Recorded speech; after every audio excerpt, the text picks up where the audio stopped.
Well, welcome everyone to the BreakPoint podcast and our Q&A segment, Ask the Colson Center. I'm Shane Morris. I'm here with John Stonestreet to answer your questions. These questions are based on BreakPoint commentaries and podcasts that we've aired recently, short courses we've held, and articles and columns that we've posted. And if you want to submit a question, you can do so at AsktheColsonCenter at colsoncenter.org. And you can also leave a comment on social media for us.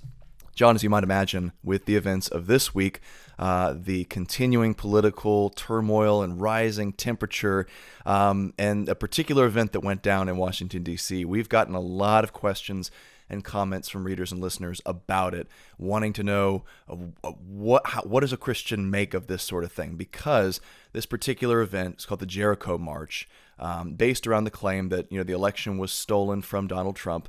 And Christians have to rise up and take back the country and stop the steal.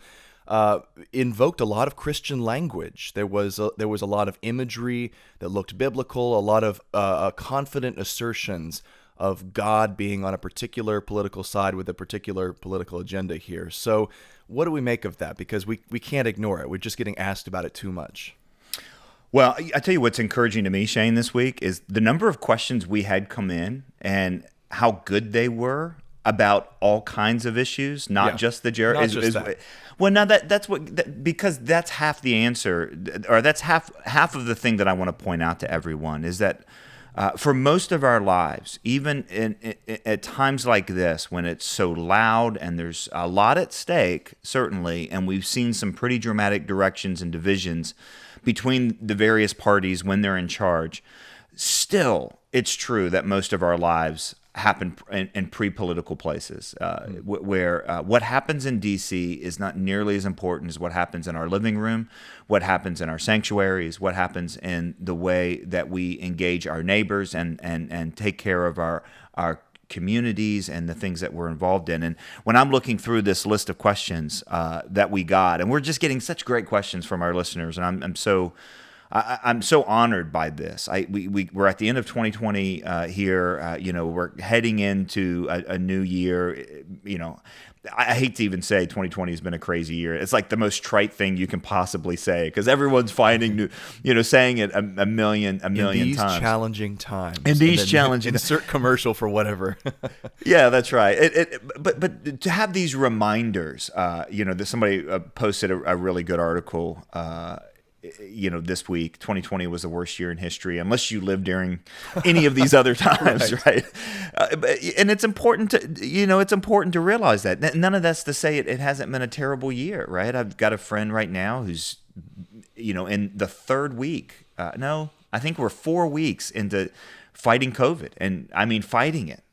Not just, the version where you lose your taste and smell and the symptoms, I've got friends who've lost spouses. Our good friend Steve Ryder, at the beginning of this whole pandemic for non-COVID related things, went through just an unbelievable time. So I'm not saying it's a bad, it's not a bad year or that it's stupid to say that it is a bad year. I'm just saying that I was so grateful to see the perspective from our folks saying, this is my question has to do with my school board, or my question has to do with our youth ministry. My question has to do with, this philosophical framework that has nothing to do with who's in the White House. That's just the first 3 questions I'm looking at here that we received, and we got so many more. But of course, after Saturday's events, we did get a lot of questions, and it's worth looking at it. And I don't want to spend a ton of time on that.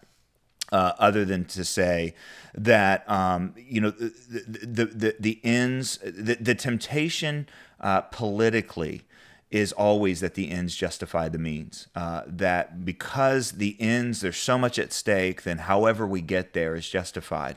And what we saw on Saturday were a lot of people with I think really good intentions about the stake, what's at stake, where things are going, but the means of, for example, claiming special revelation. Which is probably the thing that was the common theme across so many different Christian backgrounds. Claiming this special revelation that God said something special to them that's violating almost everything that we see. Now, does God do that? Absolutely. Is that the normative way? No, and it's not the normative way, and all of that stuff has to come back and be justified by Scripture. The temptation, for example, to get to the ends we want politically and compromise the means that our founders put together in terms of how this process is supposed to work. And none of this is to undermine the fact that it looks like some shady things happened during the election, and it looks like those things need to be rooted out. But the fruits of the Spirit are still the fruits of the Spirit: love, joy, patience, gentleness. A soft answer still turns away wrath. We're still supposed to wait on the Lord and not demand certain things of Him in getting what we want. The advance of the kingdom of God does not depend on who is flying in Air Force One, as Chuck Colson used to always say. All these things are still true, and that framework needs to ground us. And what happened on Saturday wasn't very grounded. I appreciated something, and I'll just close with this, and we can move on to these great questions that we got. I didn't want to spend too much time on this, but I really appreciated something that my friend Mark Tooley, I consider him a friend, I hope he considers me a friend, wrote this week about it. Is that there was? I think I've had him on the podcast more often than you have, so I think he's more my friend. You think so? Hey, listen, Mark's a good guy. He'll love being everybody's friend. He's a history nerd. That's what I love him. He walks around Northern Virginia where I grew up, and every time I look on his Facebook, there's a picture of something I grew up nearby, and I'm like, what is Mark doing there? And he's reading his book about the history of Northern Virginia or something like that. But he wrote a piece this week about both and I guess. How do I want to sum it up? It was basically, how did the volume get this high? How did this thing get escalated so high? And I just want to read what he wrote. I'm going to let it sit there because I know a lot of people care. But I think these two paragraphs are absolutely true. In fact, I'm going to read maybe a little bit longer than I had planned. So let me just go to the article itself, and we'll link to it, by the way, at ColsonCenter or at BreakPoint.org. We'll link to it. I'm not saying I agree with absolutely everything in here, but this is a very important point. Some Christians believe themselves in a constant Bonhoeffer moment in which they must resist Hitlerian, what a word, Hitler's evil, level of evil all the time. Hitler into an adjective. Yeah, there are evils in every time and culture. Typically, they're more subtle and benign. Typical times require patient, moderate labors across many years in pursuit of justice, decency, and social reform. Most of politics is not Bonhoeffer versus Hitler. It's fallen, complex people seeking to live together through compromises that leave nobody completely happy, but which are preferable to alternative conflicts. The Christian understanding of politics works for the best of what is possible. Now, let me just make a point. He's saying the Christian understanding of politics. He's not saying the Christian understanding of the kingdom of God or the Christian understanding of education or the Christian understanding of all these other areas, whereas we talk about almost on a weekly basis on BreakPoint, like real things are at stake. And some of these are hinge on the election. Let me just continue what he said. The Christian understanding of politics works for the best of what's possible, not imagined ideals, and it relies on divine grace, not heroic superhuman energy. That's such a key point from what we saw. Some zealots believe America is at some cosmic pivot equal to Russia 1917, Germany 1932, or maybe Chile 1973. Opponents are communists or fascists. We're the angels of light who bear the truth against demons. The reality is almost always more mercifully banal. It's just Christian realism and discernment accept that we live amid complicated opportunities, none of them ideal. God is with us, judging, forgiving, and guiding. Our politics should be modest, patient, and thankful. It could be worse, and by His grace, it might even become better. I just think that's an important measured response from somebody like me, who, I say this all the time on BreakPoint, thinks there's an awful lot at stake during this election, in the political season we're in, and so on. But the fact of the matter is, that sort of escalation is that we're seeing, where both sides are, in many ways, are saying this is a Hitlerian moment. What an interesting phrase. I'm going to start using that adjective more and more and more. And one side right now. I've heard it put that we're witnessing the Marvel movieization of everything, if I can, where everything is, this battle between darkness and light, where cosmic forces are coming together and clashing and destroying cities to determine the fate of the world or whatever. And it's often the battle between good ideas and bad ideas. The battle to be faithful Christians in this world is so much more mundane. It's just plodding along from day to day, being faithful, seeking to work together with people who are also under the yoke of remaining sin, who have political ideologies and convictions, and we're not relativizing this stuff. But I spoke with a friend recently about.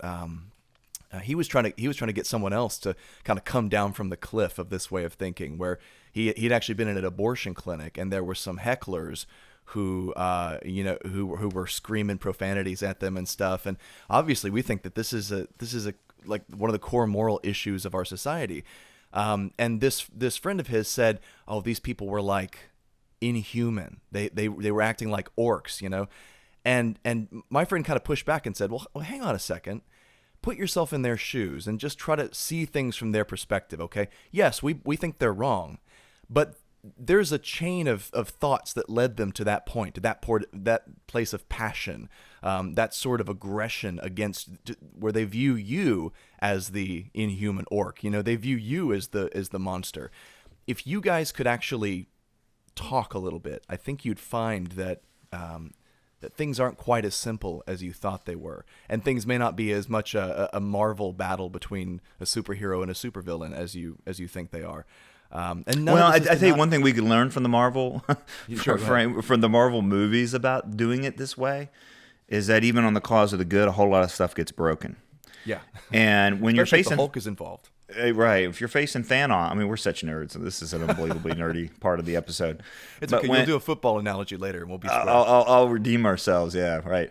But you know, and when you're dealing with a Thanos, when the evil is that great, I understand the impulse. I understand the idea that everything's at stake. Those moments do happen. Those moments do happen, and I do think, for example, that many of the people who are let me put it this way. I do think there are plenty of people who have forgotten just how rough the last couple of years of the Obama administration were when it comes to social and moral issues. I think we're going to, when it comes to the ability to run our businesses the way that we want and that sort of stuff, just so many things have been conflated right now. And I wrote a BreakPoint earlier this week about friendships and about spiritual friendships in particular. And it's coming from watching so much of the reaction, because I also think at the same time there's a temptation to think Twitter is the real world. We've talked about that a number of times, and the Twitter reaction is almost always burn this down one way or the other. Everything's at stake, and it's just not the place we need to go to get the information we need.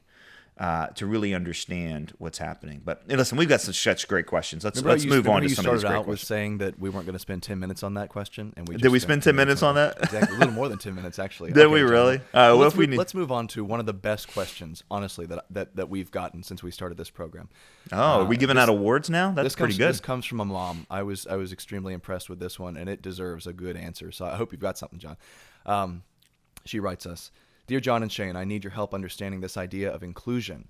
Our district's school board has formed an equality and inclusion committee, which is promoting curricula and programs steeped in critical theory. Our 7-year-old son attends the local elementary school. He has Down syndrome, along with additional medical needs and physical limitations. As a result, he still wears diapers, is developmentally delayed, and his verbal skills are mostly unintelligible. His teacher recently contacted me to say that the other students in his class are being standoffish toward him and wants to teach the class about inclusion. I'd love for my son to be included and embraced, to use Johnny Erickson Tada's words, for being the loving, sweet, joyful person he is. I empathize with any child who's marginalized, and I understand that there are students with identity issues and other LGBTQ issues, and these students want to be included and embraced as well. However, my husband and I are very uncomfortable with how this conversation about the inclusion of our disabled son morphs into a conversation that appears to promote transgenderism.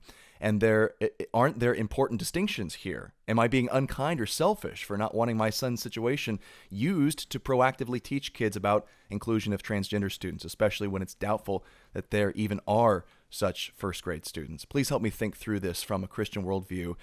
with a desire to represent Christ well in my conversations with teachers and board members? Well, first of all, I just want to say, first, it seems like you are thinking through this very well from a Christian Yes. worldview. I mean, when you read this question and seeing these distinctions, that's just incredibly important. Secondly, you're exactly right. Transgender students don't exist in the first grade unless we make them. You have to talk people into this. This is not just, this is madness. I want people to really, the rest of us really to wrestle and sit in this question for a while, because this is what happens when we lose our ability to make very important distinctions in a culture, and a agenda item like the LGBTQ, and especially right now, the T's running the train, right? The T's driving this whole thing. When this happens, this is the sort of crazy we get to, where you have a child developmentally with developmental disabilities, severely in need of inclusion. Including them would also be incredibly beneficial for everybody else in that whole classroom. And this is getting this is getting conflated Hijacked, I would say. with the transgender thing. So what do we do? The first thing is for the rest of us too to realize that there are people that are now facing this situation because, as we say over and over and over, ideas have consequences, bad ideas have victims. For everyone telling us to calm down on the LGBTQ stuff, this is what we're getting. For those who think that there's nothing at stake in this election, for example, this is what happens, because we might remember that one of the last moves of the Obama administration was to put out a Dear Colleague letter to advance this sort of stuff. And when that sort of stuff is advanced in public schools, these are the sorts of folks, our listener, this mom, is the sort of people who get impacted. Let me say one more thing. Oftentimes in certain communities, parents, like this person who wrote us, this mom who wrote us, they don't have any other option other than public education. And I do think that that's not always the case, but oftentimes there's just not the resources from Christian schools, from community groups, and so on. And this is a call for Christian innovation. We often tell Christians, here's 4 questions you can ask in order what you can do. What's good that you can champion and promote? What's evil that you can stop and fight? What's broken that you can restore? And then finally, what's missing that you can innovate and contribute? This sort of innovation is what's been driving Christian education. And Christian education, I think, in many ways is highly innovative right now. There's all kinds of different options and alternatives available, but there's still not enough. And this is actually a call to local churches and local Christian schools to figure out how to do something here on this. The last thing is I'll say, is just this question. And I'm kind of going all around this situation just because people need to understand this question comes from an orbit. It comes from an ecosystem, cultural ecosystem that we have. Aren't there important distinctions here? Yes. And that's the thing we've got to figure out, how to communicate to these teachers and to school board leaders and so on. There are important distinctions here, very important distinctions. One is a child who is made in the image of God, whose value is dependent on who they are as an image bearer, and is different because of no choice, no cause, no confusion, nothing like that of their own. On the other hand, you have a child who is made in the image of God, eternally valuable and dignified, and is making choices. And those choices may be heavily influenced by all kinds of different factors, including cultural confusion, educational confusion, parental confusion, and tendencies that even are maybe built in somehow. But see, the problem is equating a behavior, a set of choices, a decision, a path that someone is going down on to a situation that someone has gotten at no cause of their own, no decisions that they themselves made. That is a fundamental distinction, and it's a distinction that at some level should be obvious to all of us, right? I mean, this should be an obvious distinction that someone in a wheelchair dealing with Down syndrome, dealing with additional medical, physical limitations, having communication limitations, how is that the same as wanting to express a particular style or fashion or lifestyle? Very, very, very different. And the fact that we're imposing this way of thinking on 7-year-olds is child abuse. Yeah, I mean, it's scary. I saw a quote from G.K. Chesterton. I forget which work it was in this past week, but it was like, wow, that's incredible, as often happens with Chesterton. He said that the modern era, I'm paraphrasing here, is characterized by Christian virtues that have become decoupled from the mother faith and are just running around on their own, making moral assertions without all the other virtues joined with them. And that is exactly, I think, the impulse that we're dealing with here in the include everybody and then wipe out all the distinctions movement, which is what this mom is describing. Inclusion and love for those with disabilities is a Christian value, a Christian virtue, as ancient as the faith itself. It was modeled by our own God in the flesh, in His ministry, and so we come by this naturally. We come by this honestly in the West, and even those who wouldn't profess Christianity still look at this idea of inclusion and love for the weak, for the ones that society in the past didn't want. And they say, that's good, that's beautiful, that is something we should strive to uphold. The problem now is that this moral impulse that comes from Christianity has been hijacked and is often thrown in the same basket with a different, distorted modern concept of inclusion, which means basically agreeing, like you said, with delusions or efforts to change biology. I think maybe a helpful approach to this would be to just because we don't know anything about transgenderism, we really do not. I cannot emphasize that enough. Anyone who tells you with scientific certainty that we know what's really going on with gender dysphoria, it doesn't know what they're talking about. There's just no evidence. So let's grant, for the sake of discussion, that a child who's 7 years old could really be suffering from gender dysphoria. My oldest is 8. I can't imagine how this could be the case, but a child could really believe that they are in the wrong body. Well, if that's the case, then what we're dealing with here is a disability. It's a mental illness, a disability centered in the mind rather than in the body, or at least in the brain, in which case compassion is paramount. Like you said, this child is made in the image of God, and this child is profoundly confused, and so should be treated with special care and love. And inclusion is part of that, but inclusion doesn't mean affirmation of the delusion. This is where I think we get extreme, obviously mixed up as a society, and this is where Christians have an opportunity to point it out.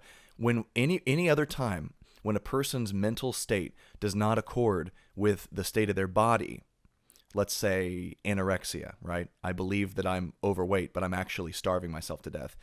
Then we treat the mental disorder. We don't treat the body. We don't seek to bring the body into conformity with the mind. This is the only case, literally the only case, where we think now, as a society, that we should bring the body into conformity with the state of the mind, instead of the mind into conformity with the bodily reality. There are distinctions here, like this listener said, that we can point out that are very cogent and I think defensible distinctions. Now, whether a school board or a teacher would hear that sort of thing, right? Especially if this parent is saying, hey, look, don't use my child as a prop to promote this ideology, I'm not sure. And that's where what you said about Christian education comes in. Is what you just said there is actually an important point. And we want to say it with kindness and clarity, but the parents are in a position here to not let their son be used as a prop and as a prop to advance, and I think they're right to understand this is critical theory. This is one of the reasons that we've spent some time talking about this. Remember what we said is that it's critical race theory this year, it's critical queer theory next year. Well, in this woman's situation, it's critical queer theory today, and that this is a really important thing. And there's a difference too between equality and sameness. Equality begins with who we are as human beings, and a child who suffers with gender dysphoria, usually, by the way, it's taught, not caught. Yeah, and that you sort of find thing. very quickly that the parents have had a little bit more of a hand Oftentimes, in it yeah. than they claim. Yeah. But you know, but sameness is treating all behaviors as the same, and we don't do that. Again, there's no other area that we do that except when it comes to LGBTQ issues. I think your point here about not letting the son be a prop for other causes and pointing out then those very important distinctions is something that these parents are in a position to do, and it's going to be painful at times, but to say it very carefully, say it very measured, say it very kindly, but say it very truthfully is a very important thing. Also, if it's true that this is based on critical theory, then what you're going to see then is that emphasis on sameness, not in terms of inherent value for who we are as human beings. So, as a mom and a dad of someone who is facing disability, you know what it's like to have your son excluded. If a child suffering with gender dysphoria is being excluded in a school situation, then the teachers have the same responsibility to step in and to and to interfere and to intervene and to demand kindness and treating people with dignity and respect. But the distinction is, it's not because of this disability. Sorry, let me say that again. It's not because of this gender dysphoria. It's not because of a supposed new identity. It's because of who they are as created in the image and likeness of God. And we don't want then to turn around and say, look, it's not the same, and therefore justify the mistreatment of someone who does identify as LGBTQ, maybe because they're in that home situation, maybe because they have encouraging parents or grandparents or stepfamilies or whatever that's speaking into it. You see what I mean? Like this is where we want to land on.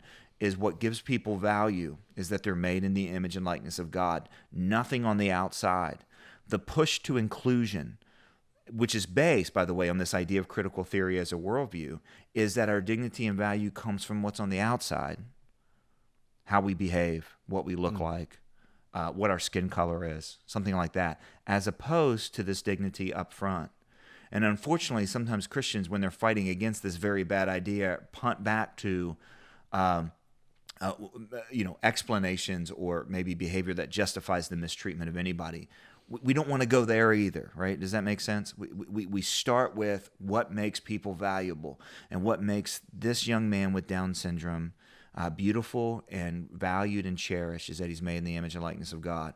What makes his classmate who's 7 years old and wants to dress like a girl when he's a boy valuable is that they're made in the image and likeness of God. If human dignity is ever based on anything extrinsic, what we can do, what we look like, some people will get dehumanized. It has to be based on something we share internally, or we never get there. And that's the way that I think that's one way that this family can stand. They're in a remarkably difficult situation. So one of the things I just want to do is ask all of us. I will be praying for this mom. I mean, this. Remember what we say when we say it's one thing to say, Shem. We say this all the time, but these things become kind of like rote memory. And at the Colson Center, ideas have consequences. Bad ideas have victims. And then every once in a while, we hear from one, and you're like, that's exactly right. These bad ideas have victims, and this victim is a 7-year-old kid and his parents who are just in an impossibly difficult situation, and they need kindness, and they need God's grace and God's people to help them. And boy, is it humbling to get stories like this and questions like this, and honored. speak into these situations and know that there's someone who's, who's taking my advice or your advice or trying to take these observations and apply them to their situation. That is just tremendously humbling. So I'll be praying as well. And I think that's what ultimately matters the most. I just wrote for my finals. I just wrote a paper on the efficacy of prayer. And C.S. Lewis in particular was enormously helpful in that. And the number of essays he wrote about how God uses prayer as a means to bring about His will on earth, it was eye-opening. So, 100%, we'll be in prayer for this mom, this dad, this situation. Well, we've got time for one more question here, John, and this is a request as we have gotten in the past for resources, and I hope we can offer some good stuff on this front because it's a subject that Christians often neglect. And I think we need to know more about. This listener says, I lead the youth ministry at our church, And while we talk often about apologetics, doctrine, worldview, and current cultural beliefs, I want to delve into church history with them as well, to continue the story, you might say, after finishing a survey of the Bible. And looking at the Colson Center bookstore, I'm finding quite a few books that look great. I'm currently looking at Pocket History of the Church, Turning Points, The Triumph of Christianity, and Eusebius's History of the Christian Church, of course, for your primary source there. But I doubt I'll make it through all of them. Are there any resources you'd suggest to help me prepare to teach this subject? Well, my goodness. I mean, you put all those books together and try to come up with a youth curriculum. God bless you. I mean, that's really fascinating. First of all, let me just say, love the approach here to youth ministry. First of all, that you don't have to dumb things down, that you're shooting high, making them strain their necks. I always tell students when I speak to them, if it's over your head, you're too short. So let's make them stretch a little bit taller. And that's what this guy clearly is doing. So that's really terrific. And you've got a great list there: Pocket History of the Church, Turning Points, The Triumph of Anything by Rodney Stark, which is A Triumph of Christianity, Eusebius. Let me offer two more things. Making church history connect it has to do with two things. Number one is connecting it with the development of doctrine. Right. So one of the things is, where does where did our formulation of the Trinity, something we tackled a couple weeks ago? Very good. Yeah. Where did our understanding of the canon of Scripture come from? These aren't things done in a vacuum. This is one of the things that makes Christianity distinct.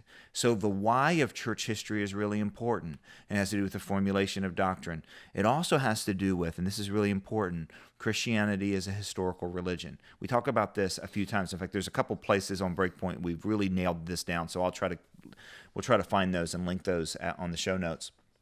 Because there's a famous story. Liberal theologian Paul Tillich once asked a group of Buddhist monks in Tibet, hey, what would happen to your faith if it turned out that the Buddha had never existed, that he was a historical legend? And they said it would change absolutely nothing, because Buddhism is a way. It's not based on anything else. Christianity is a way. It's a way of Jesus. It's a way of a historical figure.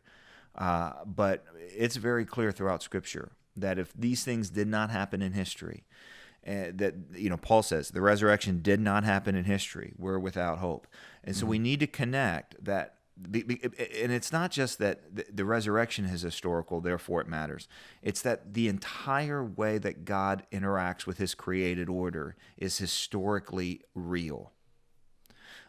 You go to, God walking with Adam and Eve in the cool of the day, God dealing with Enoch, God orchestrating history. Paul saying in Galatians 4, at just the right time and just the right place. These are historical notions. So history is, the fact that Christianity is a historical religion is one of the things that makes it distinct. And it's also world history, which makes it different, for example, than Judaism. I once spoke on a panel at a university where there was a Buddhist, a Muslim, a Hindu, a Jew, and I was the Christian. And we all had 20 minutes to present our religion. And the Jewish guy was asked, along with the Christian from the audience, why do you guys proselytize? And so I had to answer that question, and I did. The Jewish guy said, we don't. I don't know why you think we do. We don't. I mean, at least not in consistent Judaism, because Judaism is God made a deal with Abraham. What he did with the rest of you, we don't know, and we don't really care. And then he laughed. I mean, it was kind of a joke. But his point was, it's not world history. Christianity is historical, and it's world history, right? It has to do with the cosmos, the restoration of all things. These are really, really important things. So give us the why up front when it comes to church history. Why does this matter? Why is Christianity a historical thing? And you can talk about the development of doctrine. You can talk about the very essence of the Christian worldview and why this stuff matters. Here's the other reason church history really matters, or another thing to communicate. Don't cover up the mess of church history. Now, you might need to cover up some because it's pretty scandalous for youth group people. But there's... the shenanigans that went down in Avignon, we'll overlook those, but everything else, But the point is, look, there's not been a golden age of church history. There's been a holy God graciously through Christ Jesus, orchestrating the story of the world. This is why it's important to know. You look at church history honestly, and you come away with the idea, this must be God's thing. Yeah. Because if it weren't, this thing would have died a long, long time ago. And, and it gives you confidence that it's not humans that this rests upon, which in a sense loops back around to some of the things we started this whole Q&A time with. When you feel like the weight of the world is on your shoulders, Christianity somehow puts the story of the world in God's hands, asks you for faithfulness, not for you to be the hero, and still gives us a world in which our actions desperately matter. And it is a wonderful integration of human activity and God orchestrating human history. Last thing I'll think of, and then I'll punt it over to you. I love history. Church history is. I'm a nerd when it comes to this because I just didn't get much of it growing up. Like even through college, I remember at one point kind of getting the impression that church history was like, okay, it was the apostles and then some dudes with tough to pronounce names, and then Augustine, and then Jonathan Edwards and Jerry Falwell and us. Yes. And that's kind of how it all went. Wait, that's not how it goes? There's a little bit more. It's a little bit more texture than that. But Glenn Sunshine's book is another one that I'd add to this guy's cart, this youth minister's cart, which is Why You Think the Way You Do. So while there's church history, the story of God leading his church, then there's also global history and the cultivation of ideas. And when you can put one on top of the other, you can say, for example, like the early 20th century, this is just an example, when the battle for the Bible by Harold Lindsell. Now, what was happening there? Well, first of all, there were people questioning whether the Bible was true. There was a lot at stake. Churches were dividing over it. What else was happening was World War I and World War II. And theological liberalism was coming from Germany. And Germany was who we were fighting. And you can understand very quickly how our language went from we have to stand for truth to this is a battle to the death. Right. And when you understand the larger context of what's happening, then you can understand kind of why the church responded the way they did, and then also why the world was going the way it did. Like you need to understand that sort of background context. And by the way, that's part of treating Christian history as real history. It's not just our history; it's real history. Like it's stuff that actually happened. And it's absolutely integrated with the history of the world. And so, anyway, I don't know if I've made this poor guy's job harder or easier or harder, but it's fascinating stuff. Well, I want to take the class you're teaching now, John. When does it start? Look, I am so grateful. I look to there's a couple key figures. Reading Rodney Stark was huge for me. Mm-hmm. Chuck loved Rodney Stark, but there was a moment early in my seminary training. It was a guest lecturer from Trinity Evangelical Divinity School. Where I ended up getting the degree, and a lot of it had to do with this course, which I took down in Orlando, Florida, from John Woodbridge, one of the great historians in the church right now. And it was life-changing. For me, it was like history, and this is what I hope this youth minister is trying to do for these students. Don't just know it to know it. Don't just know it to be nerdy. Don't just know it to say that I'm on the right side of it. This needs to be like a big old map with a little yellow arrow that says you are here. And that's what it does, is it places your faith in the story of the world. And it's just, it's really, really important. And it can be really encouraging. It can also be disorienting, because what a crazy story it's been. But God is faithful. This stuff is trustworthy that should come out of this. So anyway, I've rambled on enough. You triggered me. Well, John, when you see, church history, when you look through the intervening centuries after the death of the last apostle and up to the Reformation, which is often where evangelicals just sort of pick up the threads, you see something that looks a lot like, it looks familiar. And the reason is because it looks a lot like the narrative of the Old Testament. It looks like a lot of flawed individuals contending for the holiness of God, contending for the truth that was delivered to the saints, and messing up a whole bunch and arguing with each other and being at each other's throats all the time, and improbable providential moments where guys who you would think are just not the most savory characters are used to do great things. And of course, Constantine would be the example par excellence of an unsavory guy who gets brought into the picture and ends up facilitating something incredible, which is the Council of Nicaea. So, you see something that resembles the Old Testament, and in that sense, I think the same God is at work, because out of that emerges these incredible truths of Christianity that have been hammered out through careful study of the Scripture, through careful consideration of the implications of what Jesus and the apostles taught, and then through this continuing debate process. And I love the model of following the formulation of doctrine through church history. That's one really good thread to follow. You can get a lot of that in one of the books that I just finished, which was Everett Ferguson's Church History, Volume 1, which takes you from the New Testament era basically to the just after the beginning of the Reformation, and that's a really great one for giving you a solid overview of church history and the key events that mark the progression of the church's development. And then for original source, or for primary sources, a good sampler is Henry Bettinson's Documents of the Christian Church. And that was Chris Maunder also contributed to that. And it's just like every big document that you would think of as key to the development of Christian thought is in there in excerpts. And so you can just work through it, and you've read primary sources that are just central to Christianity. So that's a really good one. I will say also there's an attitude that I found is extremely helpful in really grasping church history, and that is the attitude of putting yourself into the shoes of the people you're reading about. That doesn't mean agreeing with them. It doesn't mean justifying their actions in any way, because a lot of them, as we said, did stuff that we would disagree with.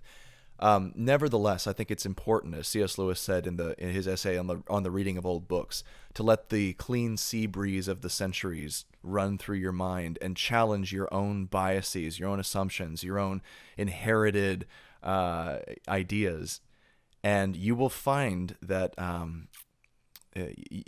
your era is not the end of history. You've not arrived at the end point where we're now the moral judges of everyone who came before. You'll find that a lot of these people were very much not cartoons. They were real people with real understandable rationales for the way that they behaved and spoke and wrote and interacted with one another. So try to get into their shoes. Try to understand the figures that you're talking about. Even guys like, Henry VIII, where once you grasp that, this guy, okay, yes, he's ridiculous. Yes, he's comical. The pictures of him look hilarious. And yes, he gets made fun of a lot. But look, this guy had a real motivation, and you need to understand it. His motivation was not, I want another wife because I want a lot of sex. His motivation was, oh my goodness, if I don't produce a male heir, then England will be lost. It'll be subject to some other country, and I can't get that. The Pope won't let me, so that's why I'm going to break off and become the head of my own church. That's an example of grasping the motivation of someone historically that I think just is essential to being a student of church history, and then to teaching it to youth or anyone else. So, also John Woodbridge. I took my first semester from him this past year. So what a great guy. Well, he wrote the second volume to Ferguson's first volume. Yes. And you just recommended a really expensive set of books. So if anybody really wants to do this, they're like $30 a piece, but they're great. Oh, okay. That's not expensive. Not for you, but for the rest of us. But they are great, and they're very readable. Both volumes. If you want to go to a one volume, Bruce Shelley's Church History in Plain Language is also a great place to start. So very good. Our poor listeners, man, we probably are keeping Amazon afloat just for the book recommendations we do here, because we always keep going like, oh, here's one more. But yeah. Well, our bookstore people are going to be mad at us because we didn't point them just to stuff that we have in stock at the Colson Center. Those are two good places, though. Yeah. Well, thanks so much, folks, for listening to the BreakPoint podcast. We'll be back with you next week answering more of your worldview questions. You can drop us a message on social media or email, and the address is AsktheColsonCenter at colsoncenter.org. We'd love to engage with your questions. For John Stonestreet and the Colson Center, I'm Shane Morris. We'll see you next time.